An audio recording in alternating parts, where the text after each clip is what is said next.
Hey everybody, this is John Garofano from Reactive Training Systems, and I'm here today to talk to you about how to build momentum from meet to meet. Now, last time that we talked to you, we talked about how to have a great, successful first meet. Today, it's going to be an extension of that video to talk more about how do we build that momentum from one meet to the next.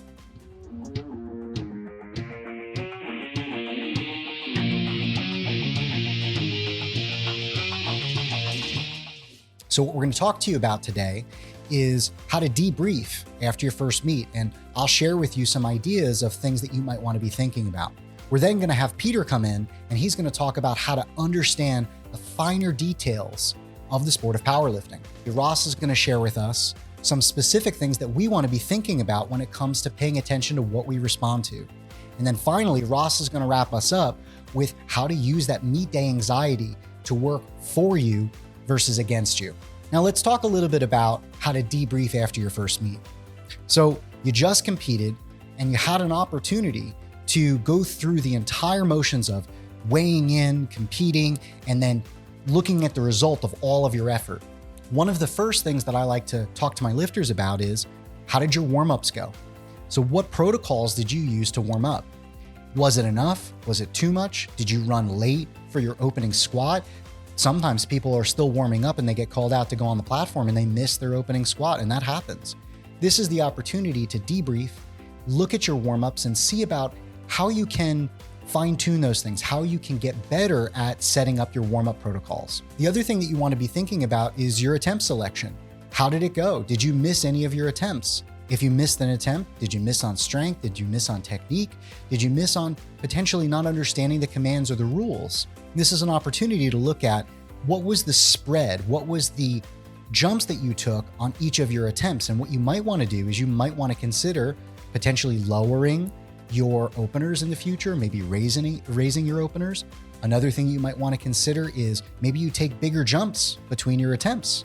It also gives you an opportunity to reflect on the missed lifts and opportunities for you to lower your attempts in the future if that's what's needed. The other thing that you want to be reflecting upon is your tapering protocol. So a taper is usually a reduction in workload leading into the meet to allow you to be the strongest version of yourself on game day. The key is to be able to dissipate fatigue, but also not lose your long-term abilities. You don't want to get weaker on the day of your meet. So when you are debriefing after the meet, this is an opportunity for you to look at how you tapered. Did you feel ready for your bench? Or did you feel like the second that you put a heavy weight in your hands, it felt like a brand new movement to you? You know, a lot of times lifters, as they go through their career, analyze their taper to try to really fine-tune things. What you might find is that one lift needs way more of a taper. You might need to reduce your squat, for example, a lot to get it to perform very well on meet day, versus your deadlift. Your deadlift, maybe you're able to deadlift more frequently leading up to the meet. The key is to analyze your tapering protocol and see what worked well for each of your lifts and what lift maybe needed more work versus which lift needed less work. Usually the lift that requires the most amount of work for most people is the bench. And that's why it's important to sort of analyze each lift in particular and see which one you might need to individualize for your tapering needs. One area is to consider game day meal planning. Listen, preparing your food for game day is a chore. It's an effort. It takes conscious planning. You know, there's foods that you normally eat and there's foods that you don't normally eat. And one of the biggest mistakes that novice and intermediate lifters make when it comes to game day nutrition is including a bunch of new foods that you don't normally consume, because you don't know how you're going to respond. You don't know how your stomach is going to respond to those new foods. The other thing that lifters tend to do is sometimes consume too much food and create some stomach problems. It's not uncommon to see lifters run into the bathroom at a meet constantly throughout the day because they're not used to the amount of food that they're consuming. So one of the things that you want to be thinking about is creating a really good game day meal plan, one that helps you to replenish yourself after weigh-in, And 2, fuel each and every one of your attempts. The last thing you want to be thinking about is your mindset. And Ross is going to talk a lot about this later in the video, but you want to be thinking about your mindset. You want to be thinking about how you executed each of your lifts, how you prepared for each one of your attempts. Are you the kind of lifter that needs to have your earbuds in or headphones on in between attempts so that you can focus on your energy, focus on mentally preparing yourself for the lift? Or are you the type of lifter that really needs to chat with people and have a good conversation and stay positive with other people? It's a great opportunity after the meet to debrief and think about your needs.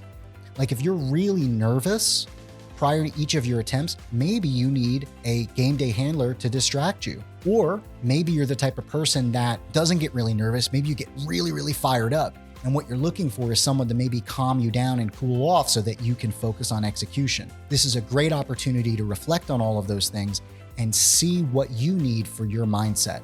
I also want to talk a little bit about body weight. This is an area where most novice and intermediate lifters make a very big mistake when it comes to their body weight. Often lifters will look at themselves and they'll say, okay, I've done 1 meet, 2 meets, 3 meets, whatever. I want to be the most competitive version of me. And I think that that's going to happen in this weight class. One of the problems there, especially if you're very close to the top of that weight class or even over that weight class, is constantly cutting into competition. One of the things to keep in mind is that cutting is a stressor on the body.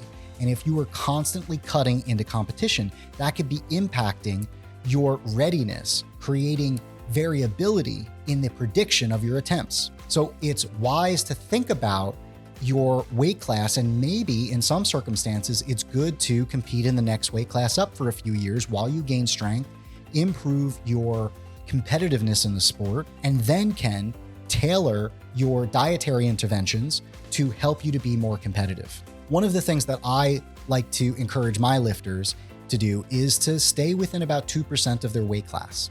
So if you're, let's say, in an off season, maybe you can go a little bit above 2%, but surely when you get closer to competition, you probably don't want to be going above 2% above your weight class. Why? Because that means more weight that you're going to have to cut leading into the meet, which could result in more stress. And if you try to use a weight cutting protocol and things of that nature, you could be impacting the predictability of your attempts leading into the meet. So the rule of thumb that I like to use with my lifters is to stay within 2% of your weight class as you're leading into the meet. The ideal situation is that you're just at your weight class or just at a very quick food and water cessation the night before cut leading into the meet. And that's going to vary for each individual. But the best scenario is to go into the meet right at your weight class. So if anything, you're actually eating maybe even the morning of going into your meet.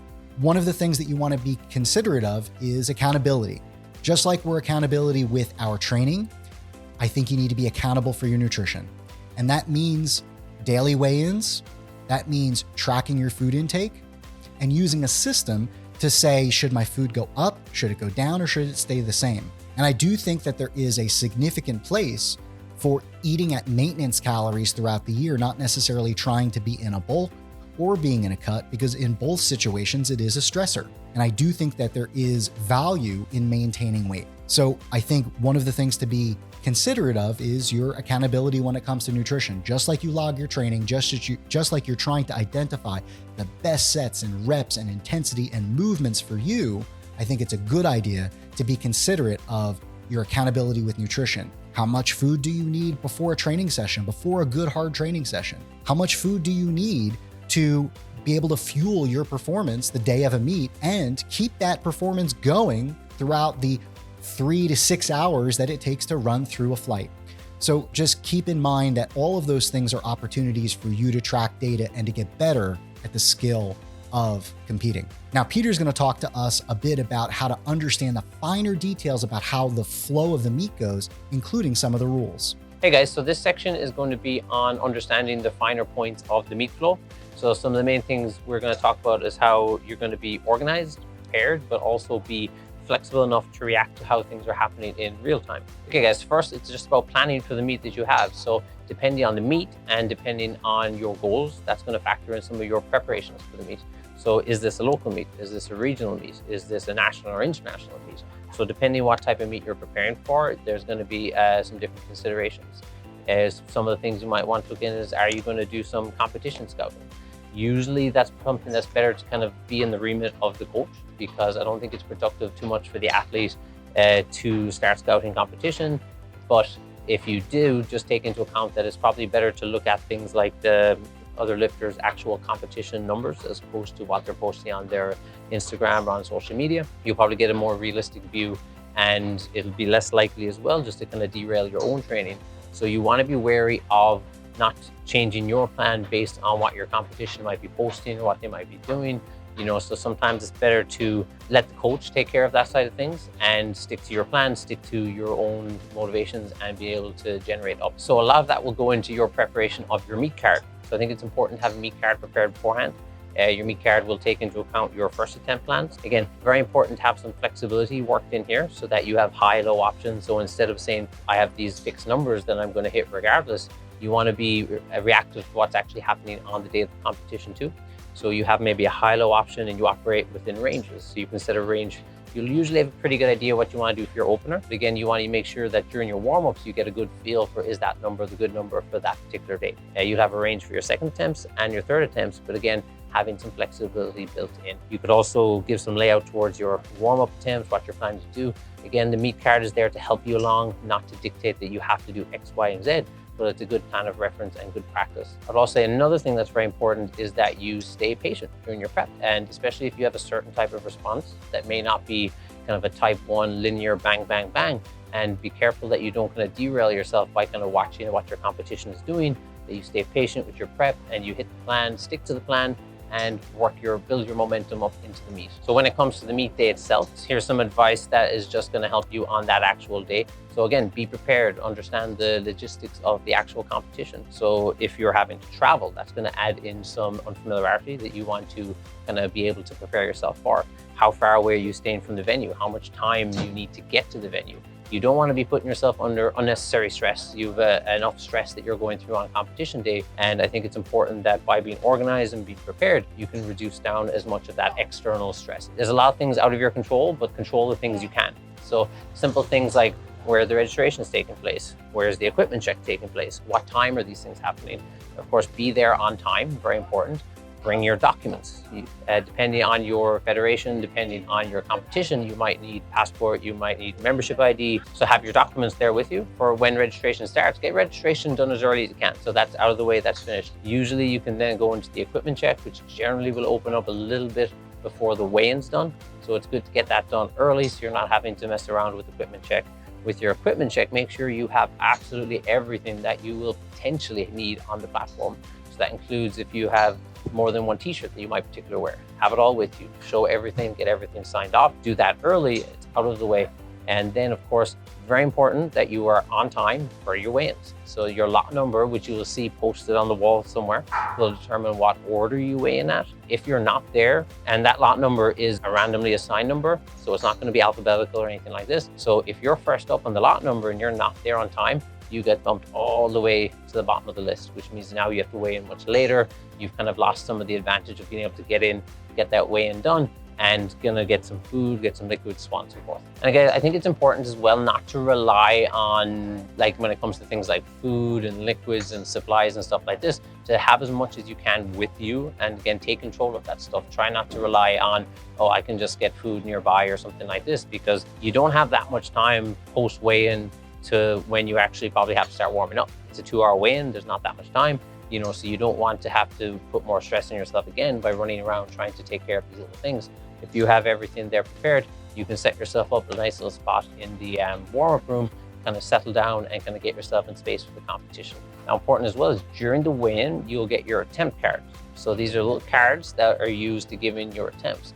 Very important not to lose these, because these are very important. And also use that time between, there's a bit of downtime between when you finish weigh-in to when you start your warm-ups. Use that time productively. Of course, first you want to get food, liquids, if you have a rehydration protocol, take care of this stuff, but then sign off on all these attempt cards beforehand. Sign every single one of them, even if you may not be using some of them. And again, that just saves you time while the competition is actually going. You're not having to jump around and start kind of writing things when you could just write the number, pass that in.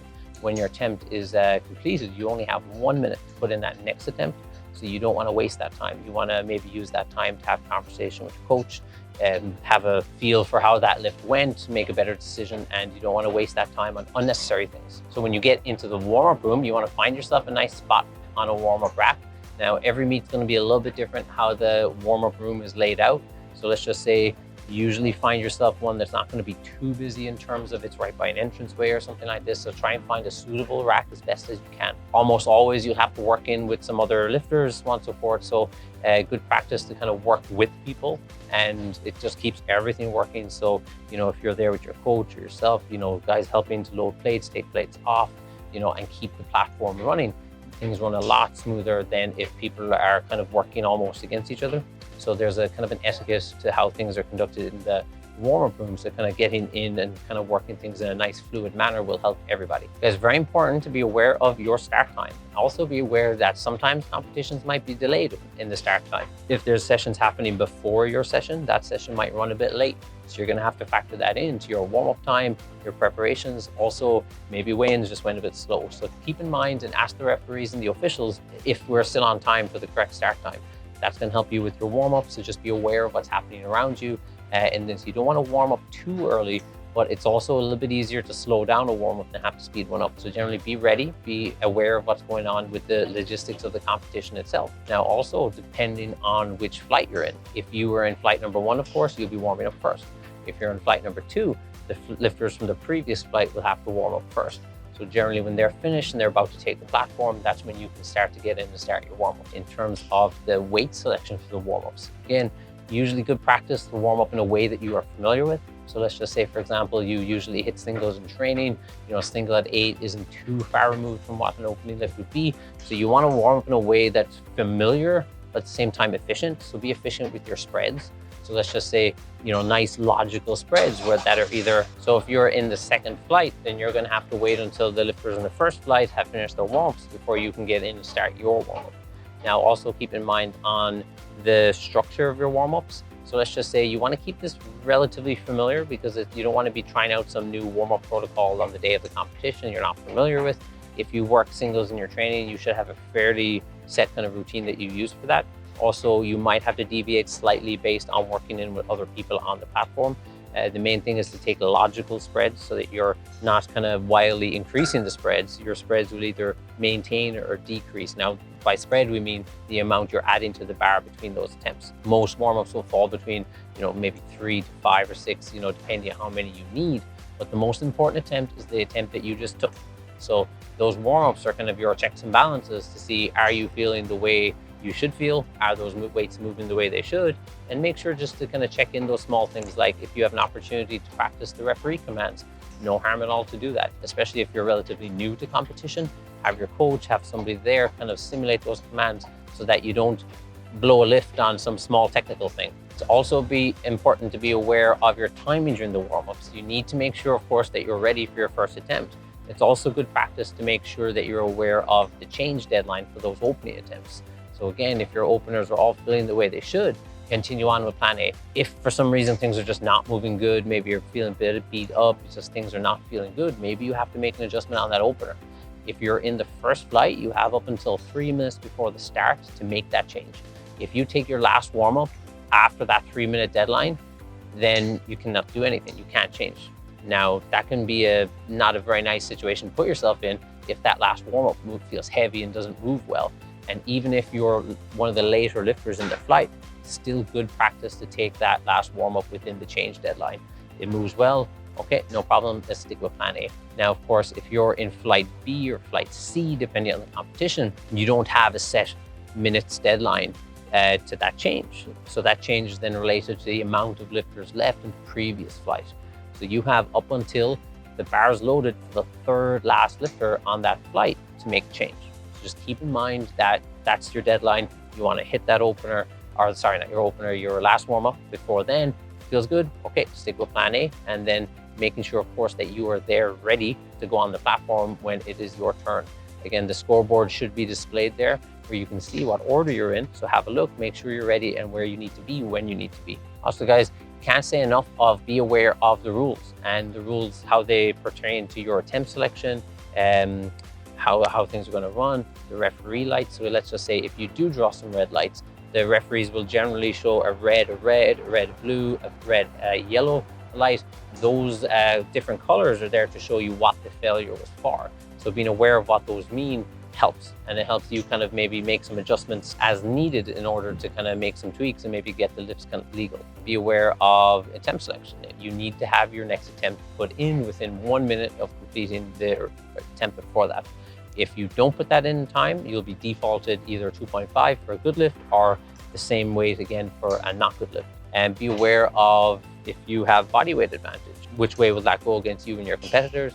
The lot numbers are not only for determining the order of weigh-in, they also determine which lifter will lift first if the two lifters are attempting the same weight. So it's important to be aware of the rules surrounding these things. Another important aspect is knowing the function of the jury.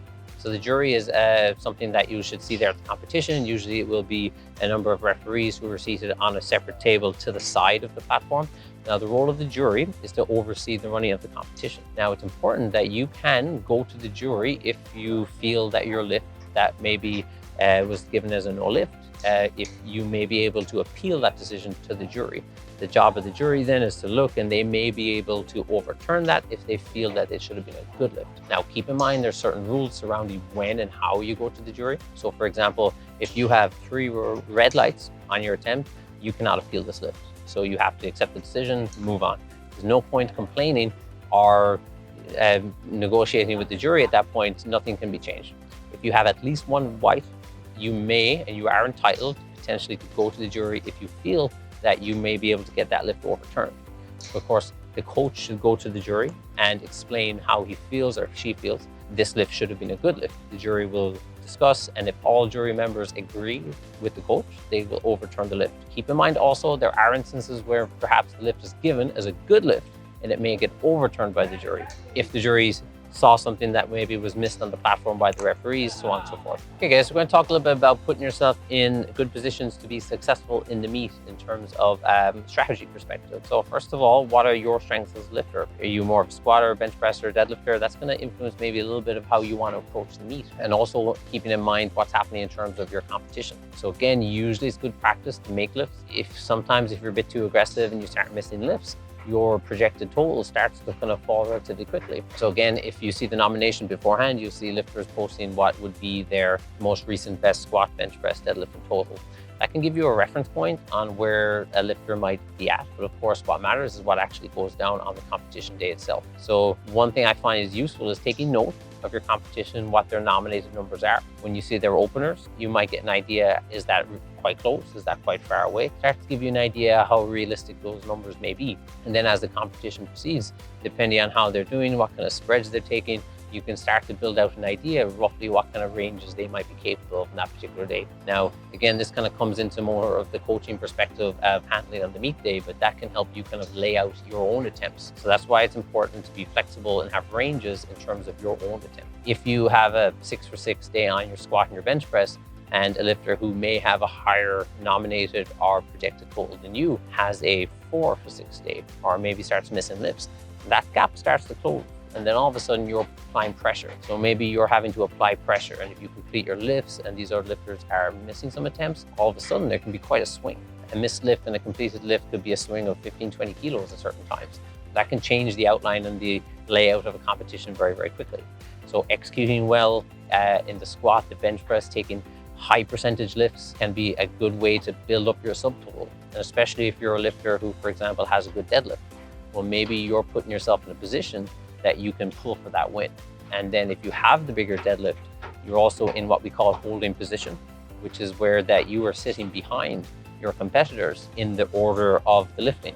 Now, the good thing about being in that position is that you can then see how their attempts look. You can see what numbers they're putting in, what kind of spreads they're taking in. Puts you in a powerful position in terms of selecting your numbers to try and secure the win or keep yourself ahead. Things like being aware of the records. So let's just say if you're able to secure a record, be it a national record at a domestic competition, be it an international record at an international competition, that 0.5 chip that you can add on a record as opposed to the standard 2.5 jumps can be very powerful when it comes to tie breaking if you're in a very close battle. Again, that 0.5 kilos is now at certain times worth 2.5. And also, if you are slightly heavier than your competition, but you have a 0.5, well, all of a sudden that body weight advantage has disappeared. So these are important things to be aware of. And again, putting yourself in a position, again, if you are a lifter who has kind of a bigger squat and a bigger bench press, and there are some big deadlifters, and your deadlift might be a little bit behind those, well, if you make good attempts, put yourself into a strong position, you may be in a position that you have to pull first in the deadlift and try and push those big deadlifters out of their range to overtake you. So again, completing your lifts, executing well, trying to gauge out where do you think that they're gonna hit their limit in terms of what they can pull.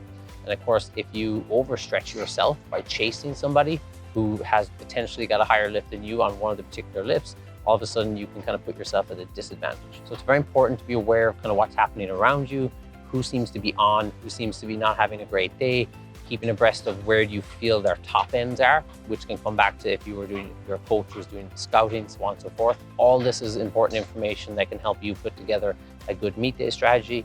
There's a ton of aspects that can go into it, but again, executing, making lifts, putting yourself in positions, being aware of how your competition is running, all these things factor in. Okay guys, so just to kind of summarize, some of the main aspects are plan out beforehand. Plan your gift plan strategy, plan your meet card, have everything ready. Try and remove as many of the external variables as you can by being prepared, by being organized, but not becoming too rigid when planning, in the sense of you need to be able to be flexible, take advantage of opportunities that may present themselves on the day based on how the day runs out. But the things you can control them well. Be organized. If you have a meet day coach there with you, work with them and they should help you along in that process. And if you have a coach that's not able to be there on meet day, these are all things that you can talk about and lay out and plan beforehand. And then go out, execute, be aware of the scenarios, do the math when it comes to attempt selection, and go have a good meet. Hey, what's up y'all? Coach Ross here. If we want to build meet momentum, we need to be able to pay attention to how an athlete responds. Whether you're the athlete and you're writing your own training, or you're the coach and you're writing training for somebody else, we need to be able to pay attention to how an athlete responds, and that's going to inform us how to write the most effective training that we can for that particular lifter and what they're trying to train for. There's 4 main considerations that I like to look at and consider in terms of looking at athlete response. There's one is the response zone. We'll call it the zone because there's a couple of different things that go into that response zone. There's your intensity, your volume, and your exercise selection being the main 3 components in that intensity zone, or response zone rather. Why that is, everybody's gonna respond to different levels of volume, different types of intensity. Some people will respond really well to 80% for sets of 4. Other people might need 80% for sets of 3. Other people might respond really well to 90% work, or maybe they need 6s instead of 5s. Paying attention to that is really important. Different exercises are going to elicit a different response as well. Do they respond better to squat with bands or a pod squat? There's a significant difference in those exercises and what they're going to target and work for a lifter. So it's important that we pay attention to what exercise they respond to so we can use those exercises that they respond to. The second main consideration is the response type or shape. There's 3 different types. There's type 1, type 2, and type 3. Type 1 is really easy and nice. It's a linear progression where you might add, 2.5 to 5 kilos on each week in the development block. That's really nice. It's easy to see progress.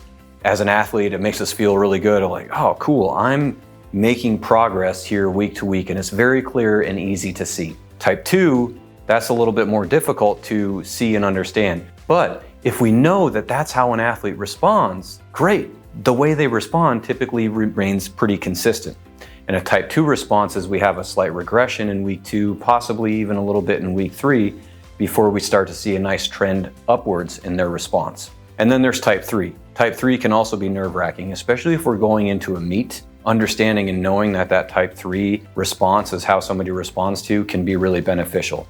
And type 3 is where we kind of flatline and we don't make progress and we're kind of just holding the line, and then towards the end of that development cycle, we see a spike in performance. And if we know that that's how a lifter responds, we can use that information to make informed choices. And we can use that information to make smart choices in either adjusting the program to get a better response or holding the line and keeping the programming the same, because we know if they're a type 3 lifter and we're holding the line, oh, well, they're responding the way they've always responded. Cool, all is good.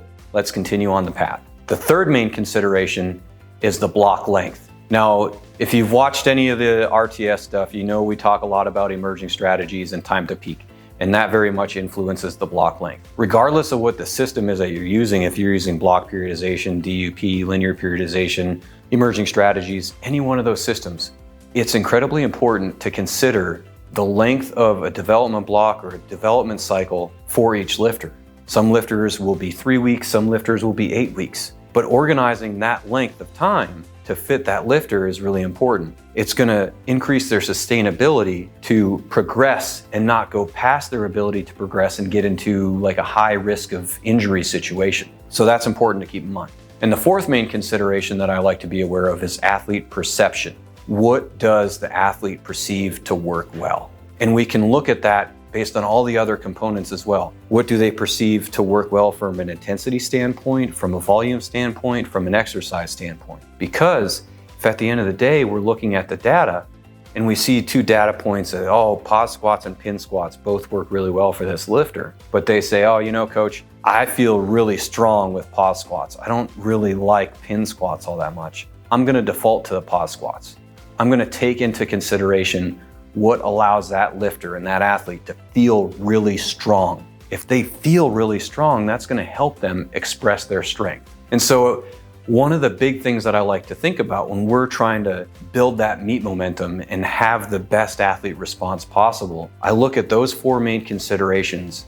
And when I can get to the place where all 4 of those are aligned and working for me and working well, that's when we're gonna have some really awesome response and build some great momentum going from one meet to the next and across the lifter's career. So remember, play around with different loading protocols, different intensity zones, different volumes, different exercises, and pay attention to those. Pay attention to the signs and signals of what helps that lifter gain strength and express their strength. When you learn that, then that's when you can exploit that and use what you know to work well for that lifter in their programming, and that helps create the most productive programming that we can write. From the emerging strategies lens, that's one of the biggest goals and intentions behind that entire system, is to flex and adjust the programming to meet the lifter where they're at. We've seen some incredibly odd response types. We've seen lifters respond to ramping sets of 4 going into a meet and hit incredible PRs. A set of 4 at an 8, the highest intensity that is 84%. Our last warm-up is usually 84%. So that can be really scary to think, oh, I'm gonna write a program for a lifter going into a meet with only going and touching 84%. I don't know. So the biggest thing at the end of the day, when you're trying to build momentum from meet to meet, is paying attention to how the athlete responds. If we pay attention to how the athlete responds and we write training based on how they're responding, the odds of them having success going and building momentum from one meet to the next, we increase that. We make that higher possibility for them to go out there and succeed and express their strength and show the work that they've been putting into their training. We got a lot of free tools, the RTS Training Lab. Hit those up, check those out. Those are things that can help you monitor your athlete response. As well, there's a programming with emerging strategies link in the description of this video. Check that out. You can learn more about emerging strategies as a system to help you write training that's highly effective and highly individualized following that trail of athlete response. All right, let's talk about building some mental momentum from meet to meet. It's really important that we develop that mental toughness when we go from meet to meet to meet. That's really going to be one of the most important things that we can do to ensure that we capture and are able to display our physical potential on the platform. And so we hear all different kinds of terms: meet stress, meet anxiety, different things of that nature. When I like to approach this subject, a lot of times I like to try and start off with a little bit of knowledge and thinking about it of what is going on. Stress is more physical, so I lump that more into like the training and the physical adaptations of stress adaptation. When we think about these feelings that come up for meet day, we could generally lump them under anxiety. Now, obviously, there's all kinds of different psychology that can go into it with technical terms. Let's just confine that a little bit more to those meet day feelings and label it as meet day anxiety and look at it as though it's a psychological response, a response to a perceived threat. It's that fight, flight, or freeze response in our bodies. And one of the most powerful ways to handle that, one is knowledge, and two is like reframing and perspective. So when we think about what that is and that knowledge, fight, flight, or freeze response, that's a very natural response of our body to a perceived threat, whether it's real or not. So when we understand that that's going to happen, it's again less a matter of trying to stop it from happening and more a matter of learning how to use it to channel for performance. Knowledge, understanding just some common reasons of things that might bubble up, reasons why that can come up. That's going to vary from person to person based on their life experiences, and it might take you a little bit more awareness to develop where it comes from for you. And at the end of the day, that awareness is going to allow you to have the change that you need from a mental attitude to go on the platform empowered. Some common reasons are judgment. We're worried not from a is the judge doing something standpoint, but way more, are other people judging me? One of the things to know and understand, one of the reasons I know that I really love the sport of powerlifting is that the people in the room want you to do the best that you can. Everybody in the room does. The audience members, the other competitors, we all want to see each other do well on the platform. And if at the end of the day, my well beats their well, then that's what it is. Or if their well beats my well, okay, whatever. But I want everybody to be able to perform well on the platform. Myself, my competitors, everybody.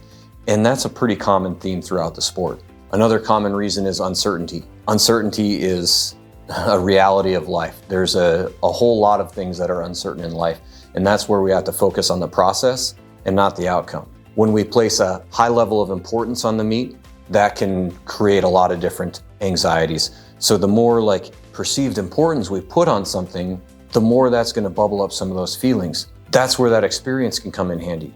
When we go from one meet to the next, it can change in perceived importance. A local meet might not be as important as a national level meet. Competition is also going to naturally drum up some of those feelings when we get ready to go compete, whether it be in powerlifting or any other sports that we've competed against. Competition naturally is going to elevate our anxiety in that fight, flight, or freeze response.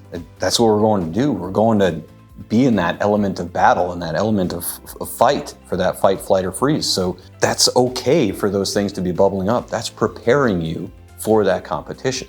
Expectations can confound that and be a bit of a distraction. Expectations can definitely elevate that anxiety. If we expect to perform at a very high level, we have this high expectation of ourselves, that can be difficult. Or if we have a perceived expectation from our peers, that can place a certain level of anxiety if we think somebody else believes that we're supposed to be at a certain level. That can add to it and fuel it.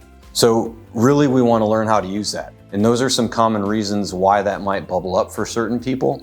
But now, what do we do to start to channel that and bottle it up into an energy system of sorts that'll help explode the barbell in through the air so we can use it? Again, I think it's really important that we look at reframing, because at the end of the day, it's not going to go away. As somebody who's been competing since 9th grade, I started when I was about 15 years old. I just turned 39. I still get those feelings. So I don't want it to go away. I love that feeling. I embrace it as part of the process. So don't try and make it go away. We want to use it. An effective way to really help channel that is to understand the different attention channels. There's 4 different attention channels, which is basically like where your focus is, what you're thinking about. There is narrow external, where you might focus on one specific thing that's outside of you, maybe a specific opener on the squat scoreboard or something along those lines. That's narrow external rather. Then there's broad external. Maybe you're looking at the entire scoreboard in the entire warm-up room, you're observing your entire surroundings. Then there's narrow internal, where maybe you're focused on one little feeling or one little sensation in your body. Oh, there's a little slight discomfort in my knee, or something very narrow-minded inside your body, inside your being. And then there's broad internal, where I'm focused on my entire body and bodily sensations. And when we hear athletes talk about getting into the flow state, that's one of the things that I think about, is that athlete is really tuned into that broad internal channel, where they're really focused on their body and how their body is moving through space, and where this muscle is engaged and engaging their muscles as a whole, not necessarily one little muscle.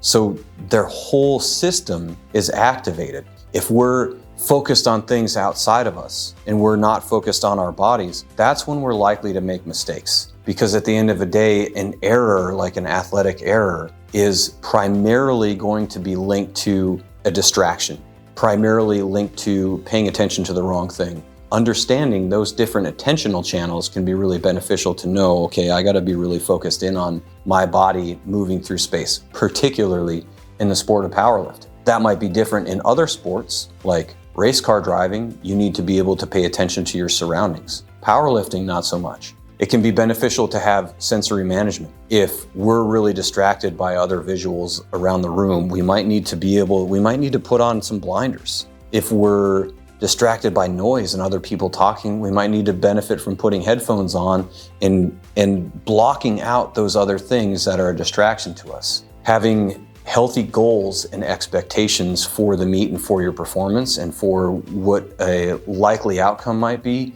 is really important and beneficial. We can't just magically put on 20 kilos. If our training is showing that, we're projected to be around 250, we can't just go, but I need 270 to win, so I'm gonna put it on the bar and pull it. It's probably not gonna happen. So we need to be a bit realistic about those kinds of things. And that's where having conversations with a trusted training partner or a coach can be beneficial to set some of those goals and expectations on a realistic manner. Think about this whole process as well as skill development. Just as much as developing your squat and bench press and deadlift is a skill development, so is this mental stuff. And working on having mental processes for each lift, that can be really beneficial. So what I mean by that in process training and mental processes is that you have this like mental checklist that you're going to get ready for the lift before you do the lift. That's the preparatory phase for an action. And then there's an action phase where you're actually performing the task. And it's at that moment that we really want to be internal in our bodies and drop out of thinking. We don't want to be thinking while we're moving through space. We don't want to be thinking while we're actually moving the bar. And that, again, that's the thing that really drops us into flow state, is when we're no longer thinking. That thinking and that thought process when performing the action is a distraction to that action. So all of this is, again, skill development and process training. And you can work on that in your training when you're not in the meet day environment, and you can work on that in the meets. That's also where, again, that experience comes in handy so that you can be exposed to those conditions and learn from them and adapt to them as well. And that's where momentum by exposure comes in handy. We have to experience those feelings. We have to experience that discomfort. At the end of the day, it's just like any regular squat, for example. It's not comfortable to have a heavily loaded barbell on your back. I don't care who you are. Nobody is truly comfortable. It's not like laying in a nice, soft, warm bed, right? So a lot of this is being okay with discomfort and doing it anyways. So when we go to that meet and we experience those feelings, having that multiple exposures teaches us to be okay in that moment of discomfort. Like, I don't feel comfortable, but I can still do this. I can still perform this task while having these feelings that come up. I also like to think about the idea that this pressure, when we go to a meet, it's a choice. A lifter of mine that I've worked with for a while is a police officer. When that person responds to a call, there's all kinds of different things that are going on that are different kinds of pressures that are life-threatening to potentially him, to potentially people that he's trying to support and help. There's all kinds of real life-threatening pressures there. And while there is a risk of injury at a powerlifting meet, it's low, and there's no real threat or danger to your health and well-being, right? So that's how I look at this, is that it's a pressure of choice. I'm choosing to go expose myself to this environment. And for me, that really helps lower the magnitude of those feelings that might bubble up. And when I can do that, to manage that, to lower it just a little bit, lower that intensity, it doesn't become so overwhelming that it's a distraction to me executing that process of moving the barbell, whether it be a squat, bench, or deadlift.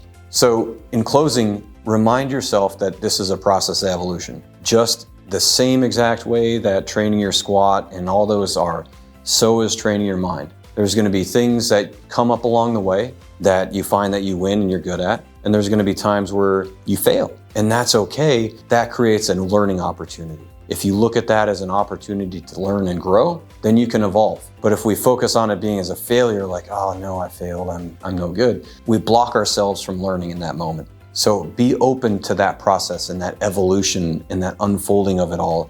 And that's going to be one really powerful way to really elevate your meet day experience day to day. So be kind to yourself when things don't go well. There's going to be those times. They won't always be perfect. There's going to be some messy times, and there's going to be times where we're struggling, and that's okay. We don't benefit from beating ourselves up at that point. So just be kind to yourself along the way. And we'll see you in the next video. Please do reach out to us. We're always open to have conversations, and we'll see you in the next one. On behalf of the entire RTS staff, thanks for joining us and watching this video today. Please do like the video, subscribe to the channel. We wish you all the best in your upcoming meets and your pursuit of strength in the sport of powerlifting.